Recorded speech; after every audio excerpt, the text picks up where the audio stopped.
plaintiff, John Lindbergh, knew the defendant in high school, but they didn't get close until years later.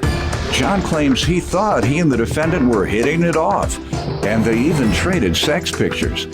But he's suing her today for the balance on a loan and emotional distress. Defendant Amy Koskinen says soon after she and John became Facebook friends, he started acting weird. Amy claims after she borrowed money from John, she was forced to call the police and file a restraining order against him. Amy's countersuing for emotional distress. Start with you. Well, Your Honor, I've known Amy a long time, actually. I've known her since high school, and we were never really close friends. My father had passed away a couple of years ago. We started contacting each other on Facebook, and like say November of 16, started talking. I thought we hit it off. I mean, everything was going good. We chatted for quite some time. You know, we traded sexual pictures back and forth. We've done a lot of things. False. But There was one way. Go ahead. Anyway, Your Honor, I don't know. I picked her up. I'd taken her a few times to a job interview. I've taken her to the store. And why do you mention the fact that you're giving her a ride? Well, she couldn't drive. She had a DWI. Okay, but you act like that. You did a lot. I'm sorry. Like that was a big part of the relationship. I gave her a ride up the street. No, she didn't have a driver's license. She had a DWI. I know, but that ain't nothing to brag on. Tell me you bought her some Chanel bags or some Louis Vuitton or some red bottoms, or you talk like that, then I'll think you're a sucker.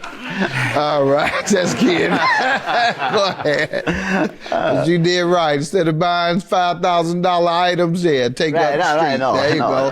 Drop her off to work or give her a ride wherever. That's a lot cheaper than those gifts I just mentioned. Yes, sir. So anyway, and stuff, and over time I noticed things a little strange. I'm an ex-addict myself and stuff. I noticed that her windows were like blacked out and stuff. She started making weird excuses when we're talking on things and stuff. It just seems strange, and more bizarre excuses would come up to where I started actually playing a game with myself. I would text message myself on what excuse or what weird thing she's gonna come up with next. You say you would stop getting high. I ain't been high. It wasn't that night. I ain't been. Texting yourself is like talking to yourself. I did. Maybe you need to start back getting high. All right, sir. So she got so bad that you start texting yourself what? I'm what excuses she would come up with to see if I was correct. And most of the time, a lot of time, I would be right on what excuse she would come up with next. For example, the dog ate my debit card. I mean, that's how bizarre. False, I never said that. That's how bizarre that she would be getting on these things. Do you believe she is addicted or was addicted to drugs? I believe she still is addicted. False. And the reason for this is she tells me that she also has to take medication that's $18 a day. Well, I know people that take medication that's $18 a day that the insurance don't pay for, and that's methadone. Let me hear from you, ma'am. We have not known each other since high school. We have about 30 mutual friends on Facebook, and that's why I accepted his request. I didn't know him. I thought, we have the same, friends in common. He could be pretty cool. And he also talked about losing his father in a tragic way, and I also did, so I thought we'd be a great support system for one another. Right away, things got weird. He made it no secret that he walked around his house naked, and that while we would be on the phone talking, he would be pleasuring himself. Right then and there, I cut off contact, and he started really creeping me out. He started driving around my house, coming to my house unannounced 3 times a day. You all had shared affection? No. You hadn't been intimate? No, nothing. Go ahead. And then he did give me a ride once to a job interview, and that was it. Did he have clothes on?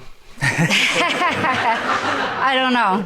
No, he did. Perhaps that's why he pointed that out, because he was reaching for something to be able to closely associate you all with. Not only that, but he invited me over to his home to take off my clothes and get in his tanning bed. And I there's nothing wrong with that. I mean, what do you want him to say? I wouldn't feel comfortable. Let's go in and going to his house. Read the Bible. I mean, you probably want him to say it, and I would, because I'm a Christian man. But this guy's, you can look at him, tell him. He ain't holding it up. He's not holding them up. That's my point. You look like a man who knows how to have fun with a lady, and you're not bashful I have about no problem. pursuing it. There you go. No problem. That's what I meant. All right. Trust me, that's not how she looks on her Facebook pictures. I'm just saying. Well, you I got have my catfish. Facebook picture. Was that before or after you gave up the money? I gave up the money Prior to thinking seeing that her she in was a person? hell of a lot better looking. So you gave it up to her before seeing her in person? The day I seen her in person for the first time That's since when high you school. gave it to her. Yes. You'd already had it out of the I already bank had it by in my then. hand. Should have just bailed right then. I didn't. False. He drove me to where the car was and wrote a check out to the car place. Tell me about the money, the $3,000 you're suing, $3,300. So anyway, in March of 17th, I borrowed her $2,300, and she was to pay back $200 in interest of $2,500, which I did. April came along. She made her first payment of $200. No, 500. I drove her to, well, whatever. We went to the bank. She took out $200. She gave me $200. 500. And that's in April. Now, ever since then, I haven't got a payment. Next month, she came up with an excuse, but said she'd go to the pawn shop. I said, I don't need the money that bad that you need to be pawning your stuff. I mean, I'm still a gentleman. You don't need to be pawning everything you own. Anybody goes to the pawn shop, you never get it back because nobody ever buys it back. So False. that went on for a couple months, and then she started making other excuses. Like I say, like her dog ate the debit card. The bank must have withheld the check. The check got lost in the mail. Excuses after excuses. Finally come November, well, now I confront her. Are you on drugs or you got a gambling problem? What's going on? Them are the only people that make these kind of weird, extravagant excuses and lies. Well, when I said that, she cut me off of Facebook. She blocked her telephone number. All contact ended with her. There's no way to get a hold of her. So I didn't know what else to do. So did I go to her house? Yeah, I went to her house 2-3 times and knocked on the door. That's what I figured I should do. 2-3 times. Little a week? did I know that collecting a debt, you can't knock on somebody's door, I guess, if they don't want you there or don't expect you there. I guess that's what the judge told me. So I don't know. I don't know where she come up with all these extra times. I just This judge's about to tell you something else. Let me hear her side first. Go ahead, ma'am. Let me hear about the money. He came and picked me up, went to the car place, put the down payment on the car, got the car. Right away, he just said, see you later. So I was like, okay. So I went home with my car. April came, and it wasn't April. I believe it was May that I made the $500 payment to him. And it was the month of July, maybe it was June, that I had to start paying for my own medication. And I said, I can't give you another big payment of $500. And so right away, he started driving around my house. He would drive around the back where it doesn't go out to a regular street, like a circle. And he'd go out back, and I'd be letting my dogs out the back, and I'd see him sitting in his truck taking pictures of my backyard, and I'm like, what is he doing? He started to scare me. He would come at all hours. Did you ever tell him to stop? Yes, I did, many times. He would come at 3 a.m, 6 a.m, midnight. I would yell through the door, go away. And he would be, I would. And he'd be pounding on the door, ringing the doorbell all hours of the night. He would move my garbage cans in front of my garage door so he would know when I would be home.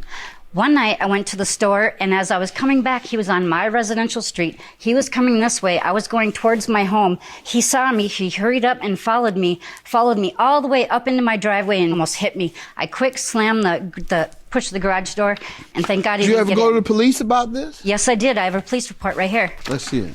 Did you ever try to get a restraining order against I got him? one of those too. She did. Right. Did everything you were supposed to do. Yep. So this is your emotional distress claim, of course. Sir, how do you respond to this before I make my judgment? Well, first of all, you admit to owing the loan? Yeah, but after everything all the stress and stuff.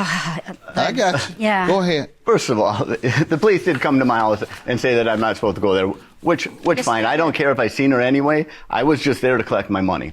She never ever answered the door one time ever. I wouldn't either if I got a nut out there doing all that. Instead, what she said when she called me is, you can't pound on the door like that. You sounded like the police. I didn't know to answer the door. Well, if it's the police, when she answered the door, I mean, I'm just saying. That's just me. I would answer the door. Sir. But anyway, she never, ever told me not to come by there. I never drove around her back of her house. And the only back door that she would be using would be the back door because she never comes out the front door. You told the last judge all this? Absolutely. And he didn't go for it, did he? No, he didn't understand because neither of us came with a lawyer. Okay, We well, I didn't know don't how to ask each understand other either. nothing. Now, let's get to... Sir? Yes. I had to take him back to court twice because I had to prove, because he said, I'm not harassing her. So I took him back to court again with all my proofs. And the judge said, okay. What proof? You You're saying? admit to the debt minus $500 because the loan was how much? I loaned her 23. Right. She was supposed to pay me 2 extra for 25. All right. She So paid me $200. $2,000. I'll grant you, not any emotional distress. I'll grant you the amount that you say she agreed to pay. She's admitting that she owed. So your judgment is $2,000. On the other hand, sir, you have stalking charges, you have restraining orders. You're not a collections agent. When you do that, you're trespassing, you are intimidating, you are Never. stalking. You've been convicted of all of that, sir. I'll give you, ma'am, $1,500 is your judgment for the emotional distress. $1,500 for you, $2,000 for you. Have a good day. Thank you. I mean, she flat stole money that wasn't hers. That's all there is to it. I didn't harass her. I didn't go after her. I never even seen the woman except when I gave her rides, for crying out loud. Thank God it's over with. I hope he leaves me alone. Yeah, I just don't want I want my daughter to be able to come back over without him doing this stuff, so glad it's over.